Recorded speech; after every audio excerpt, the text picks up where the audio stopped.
Ladies and gentlemen, the scenario of a post-apocalyptic world has been great material for art, movies, and books. But that doesn't mean that we ignore all humanity's history and all the evolution we've been moving towards and all the humanity's moving towards more evolution and just focus on the few scenarios that could make humanity's condition in 100 years less preferable than now. To start off, as the opposition leader has mentioned, that the prosperity of peace and wealth and less poverty has made the quality of life of human beings better.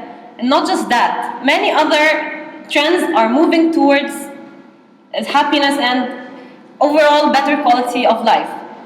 First of all, I want to start with how we're moving towards more inclusion and more advances in human rights.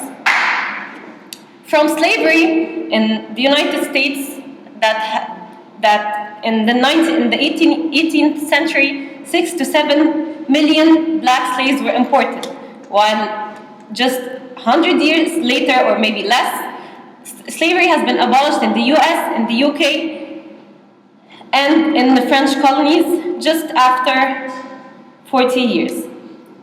Another thing is the rights, the children's rights. Child labor has been on the decline, as it has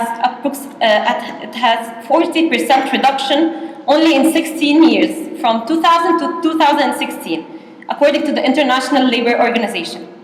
Another huge impact of human rights advancements is advancements in women's rights, from just being considered as a wife that has as little rights as a slave. Now women are advancing in many fields and are claiming and getting in most developed countries just as the same amount of rights as a man. And globally right now, according to the Inter-Parliamentary Union, women make up 24 parliamentarians from just 10% in the year before, in 2016. And according to a report done by the World Economic Forum, it would take another 100 years, which is the case, the hypothetical case we're trying to talk about now, before the global equality gap between men and women disappears entirely. So this is a very good reason for the opposition and for us all to believe that we are indeed moving towards a better future. Another reason that makes the quality of life of people better is the advancements in medicine and health. Many diseases have been eradicated, from smallpox to HIV having less dangers and having the benefit now of early testing and diagnosis. And just since the disease started, it has killed 35 million people, while in 1995, with the discovery of a certain vaccine, an immediate decline of mortality has happened in AIDS-related deaths between 60 and 80%. Also, we are so advanced in the field of medicine that diseases once deemed incurable, like cancer, are having huge advancement. And a team of Israeli scientists have dared to claim that in a year they would have found a cure for cancer. Whether they have indeed found it or not is not the case. But for us to reduce mortality rates by that far is a huge advancement and gives us hope that in the coming years more diseases would be eradicated and people would live more healthy lives. And this leads to how life expectancy has increased. Every year, the average British life expectancy goes up by around 73 years. So what does that have to do with our debate? Just in the 1800s, the rate of mortality of children was 43%, while now, because of these medical advancements, child mortality is down by 10 times to 4.3% only.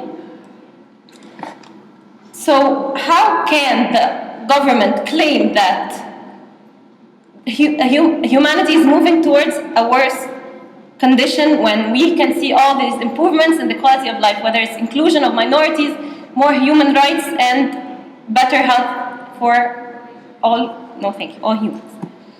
Moving on to my next point, the opposition leader has mentioned how peace is prevailing and how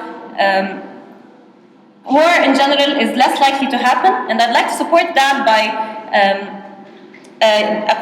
a report done by the FBI that crime has been decreasing steadily in the US since the early 1990s, with the rate of crime, murders and violent crimes have decreased 1% per year. And if we are talking about a scenario 100 years from now, 1% decrease per year means that the possibility of no crime at all in 100 years is very, very possible.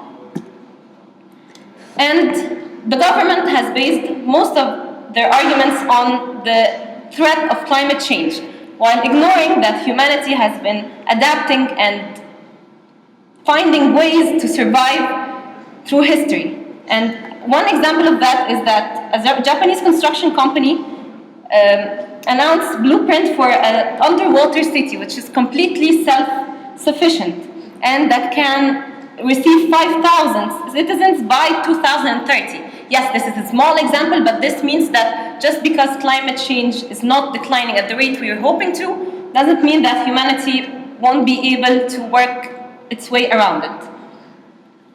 To conclude, the government has been portraying humanity and has been making their case against all history and human nature to survive and found ways to adapt.